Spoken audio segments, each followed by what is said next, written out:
She sat in the courtroom in Montgomery County, Missouri, her gaze calm, answering each question in an even tone as if that day's hearing were just another routine proceeding, rather than the moment that would decide how many years of her life she'd spend behind bars for playing a part in ending the life of her own husband, a renowned snake breeder, right there on his own farm. It was Lynlee herself who, under questioning, claimed she'd only been a bystander, that she was out taking the trash when the gunshots rang out, and that it was Michael Humphrey, not her, who pulled the trigger. But her defense attorneys went further still. They argued that Lynlee had once been a victim of abuse at her husband's hands, and that everything she did was simply the fallout of a damaging marriage, not a scheme planned in advance. At first, the defense's argument seemed reasonable. The jury considered it, but then the prosecution presented layer after layer of evidence, and everything changed.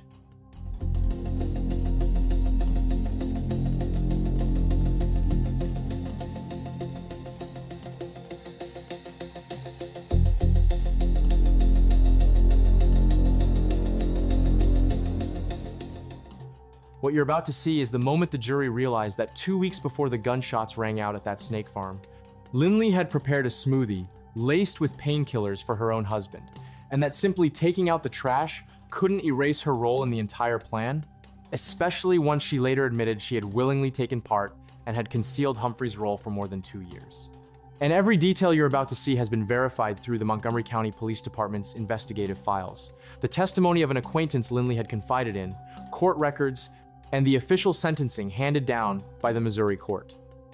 This is a case that sent shockwaves through the exotic snake breeding community across the country. The initial scene led people to believe a well-known snake breeder had met a horrifying accident at the hands of the very animals he'd devoted his life to caring for, until the truth behind it turned out to be something else entirely.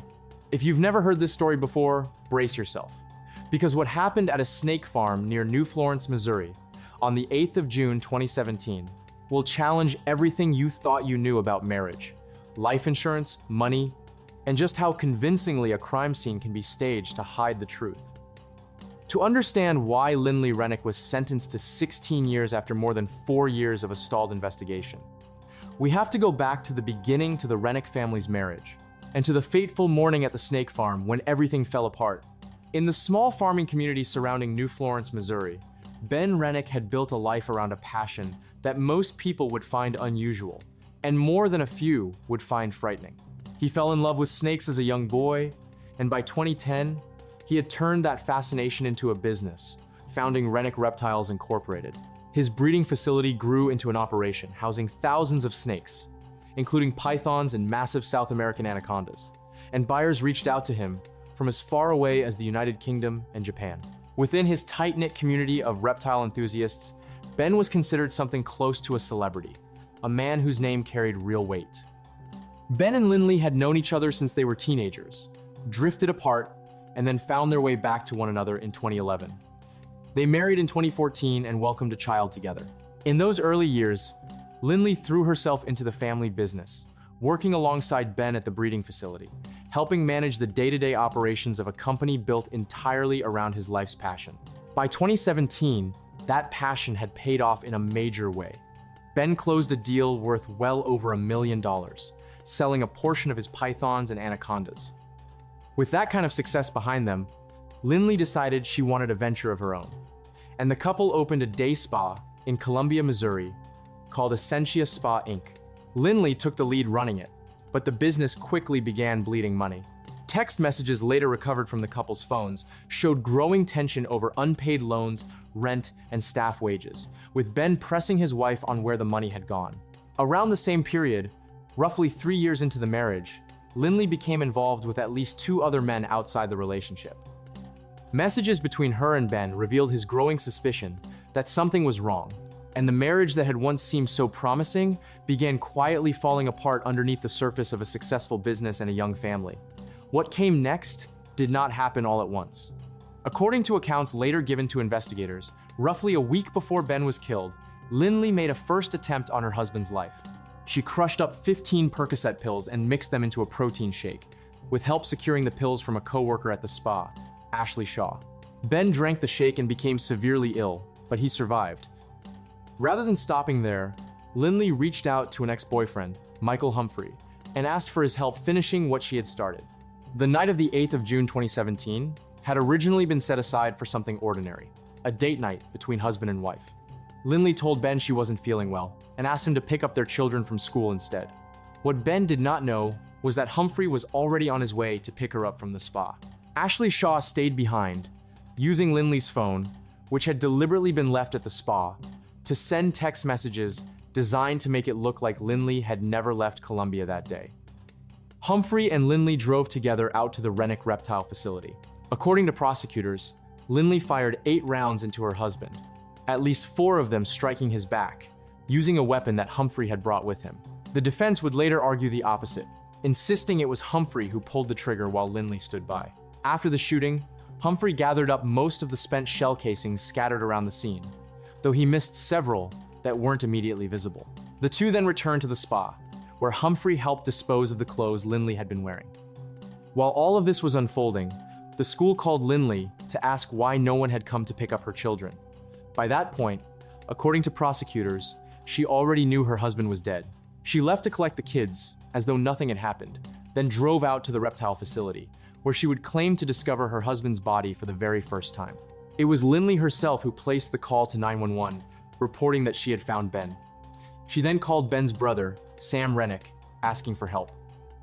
At almost the exact same moment, one of the family's enormous anacondas, weighing close to 600 pounds, had somehow escaped its enclosure and could not be found anywhere on the property. The timing could not have been more convenient for the story that was about to take shape. A story that pointed not toward murder, but toward a monstrous accident involving one of Ben's own snakes.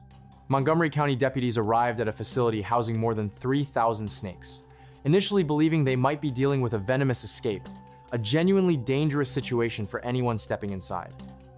Sam Renick, still reeling from the discovery of his brother, was the first to suggest to investigators that a snake might have been responsible for Ben's death, a theory that, for a brief window, seemed entirely plausible given where he worked and what surrounded him every day. That theory did not survive close inspection. When County Coroner Dave Colbert arrived and began examining the scene more carefully, he spotted something that changed everything: a shell casing resting on a shelf directly above where Ben's body had fallen. He knew immediately that no snake bite could explain what he was looking at. In his own words, this was something far more heinous than an animal attack.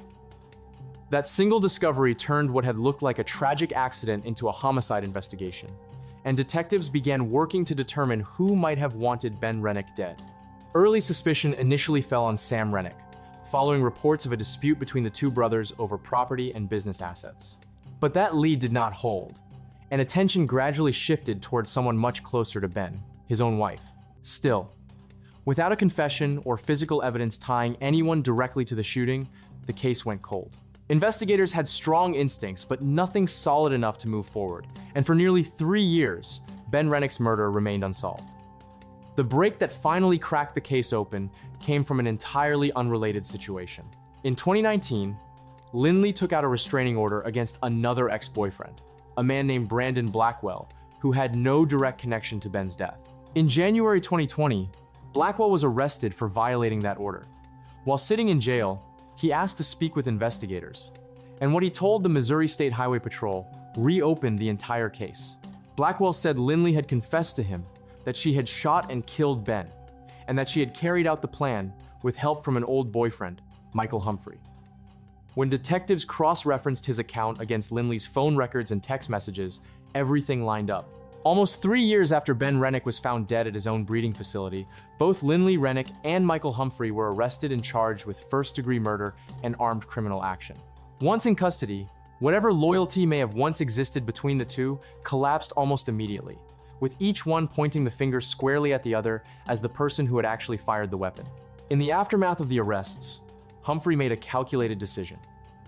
He agreed to cooperate with prosecutors, providing the location of the murder weapon in exchange for consideration at sentencing. Lynlee, for her part, initially denied any central role in her husband's death during questioning, a denial she would later abandon under oath, admitting far more than she had ever intended to reveal. As the case moved toward trial, prosecutors built their case around testimony from Ashley Shaw and Michael Humphrey, both of whom received deals in exchange for testifying against Lynlee. Investigators also gathered financial records, Facebook messages documenting the couple's arguments over money, and evidence pointing to Ben's life insurance policy and Lynlee's fear of losing custody of their children in the event of a divorce, building a portrait of motive that would anchor the prosecution's entire case. Michael Humphrey's trial came first, held in Audrain County District Court. In October 2021, he was convicted of second-degree murder and armed criminal action. Because of his cooperation, and specifically his willingness to reveal where the murder weapon had been hidden, Humphrey received a sentence of life in prison with the possibility of parole, rather than a sentence with no chance of release. Lynlee Renick's trial began in December 2021, held in Boone County Circuit Court, with jury selection conducted in Clay County due to a change of venue. Prosecutor Kelly King laid out for the jury how Lynlee had allegedly plotted her husband's death alongside Humphrey and her co-worker Ashley Shaw, arguing that Lynlee feared losing custody of her children if she and Ben ever divorced. Defense attorney Timothy Heisman pushed back hard against that theory, pointing out that much of Ben's wealth was tied up in a trust that would only pass to his children upon his death, undercutting the idea that Lynlee stood to gain financially from killing him. Ashley Shaw testified in detail about her role, helping to obscure Lynlee's whereabouts that day, and described how Lynlee returned to the spa afterward and asked for help, scrubbing her hands and body clean, just before the call came in from the school about the children never being picked up. The defense offered jurors an entirely different version of events. According to Heisman, Ben and Lynlee's relationship had once been genuinely good, but grew strained as their ambitions and personalities pulled them apart. He argued that Lynlee had become the target of physical and sexual abuse at Ben's hands, and that she had confided in Humphrey about what she was going through. On the 8th of June 2017, according to this version of events, Lynlee and Humphrey went to the snake facility simply to discuss a divorce with Ben. While she was outside taking out the trash, she heard a gunshot ring out the moment Humphrey allegedly shot her husband. She ran outside, screaming as more shots followed, and the defense noted that a neighbor, located half a mile away, would testify to hearing that scream. Lynlee took the stand in her own defense, telling jurors she had never planned to kill her husband and had only wanted moral support that day, while telling Ben she wanted a divorce. She testified that Ben had recently become physically and sexually abusive toward her. But under cross-examination by the prosecution, her account began to unravel. She admitted to being a willing participant in her husband's death and admitted to actively covering up Michael Humphrey's involvement in the killing. The jury ultimately found Lynlee Renick guilty of second-degree murder in her husband's death. Sentencing took place on the 24th of January, 2022, in Boone County Courthouse. Lynlee Renick was sentenced to 16 years in prison, with eligibility for parole, beginning in 2034. In the years since, the story has continued to unfold in quieter ways. After Ben's death, the reptile breeding facility that once represented decades of family history was sold for $740,000. Both convicted individuals pursued appeals following their sentencing. Michael Humphrey's appeal was reviewed and ultimately denied by the Missouri Court of Appeals Eastern District. Lynlee Renick initially filed an appeal of her own, but withdrew it in 2023. She later filed a defamation lawsuit against Brandon Blackwell, the man whose jailhouse confession had ultimately led to her arrest, claiming the statements he made implicating her in Ben's death were false. Today, both remain behind bars. Michael Humphrey continues serving his life sentence with the eventual possibility of parole. Lynlee Renick continues serving her 16-year sentence. The case has since drawn renewed national attention through true crime programming, including Oxygen Snapped, Investigation Discovery's Taking the Stand, and 2 separate episodes produced by Dateline NBC, each one returning to the same unsettling question at the heart of this story: how a marriage that began with 2 teenagers falling in love ended with a husband shot dead among his own snakes, and a wife who chose to let the world believe, even for a little while, that one of those snakes was somehow responsible. The murder of Ben Renick shows how far a carefully staged scene can delay the truth, but it also shows that the truth rarely stays buried forever. A man who spent his life around dangerous animals was ultimately killed not by anything he bred or raised, but by the person closest to him, someone who used his own world of snakes as a cover story for what she had done. The clearest message from this case is that appearances can be deliberately engineered, and that even a convincing scene of tragedy deserves careful scrutiny before conclusions are drawn. This case also demonstrates the value of patience and persistence in investigation, since it took nearly 3 years and an unrelated arrest before the truth finally surfaced. It is a reminder that physical evidence, no matter how small, a single shell casing left behind, can undo even the most carefully constructed story. For anyone reflecting on this case, the lesson is one of vigilance, toward warning signs in relationships marked by deception and financial strain, and toward trusting careful investigative work even when a case appears to have gone cold. Ben Renick's death, and the years it took to answer for it, stand as proof that justice can still arrive, even when the truth is buried deep.